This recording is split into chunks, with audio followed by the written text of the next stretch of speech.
মানুষের যতটা বয়স বাড়ে তত কিন্তু তার আশপাশের লোকজন কমতে থাকে। যেমন ধরুন, যত আপনার বয়স বাড়বে তত কিন্তু বন্ধুর সংখ্যা কমতে থাকবে। চারপাশের মানুষের পরিস্থিতি, পরিবেশ, আচরণ সব কিছুই পরিবর্তনশীল। আমরা সবাই কিন্তু পরিবর্তনশীল।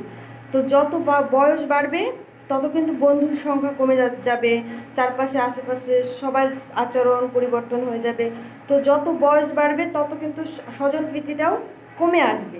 মানে এটা আর কি নিয়ম, হয়তো সময়ের জন্য হতে পারে বা ইত্যাদি ইত্যাদি ব্যাপার হতে পারে।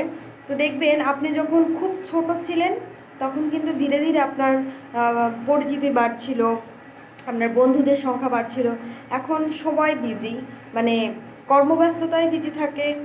তো এটাই হয় আসলে, মানে নিয়মটা আসলে এরকমই, যত বয়স বাড়বে তত কিন্তু সংখ্যা কমতে থাকবে।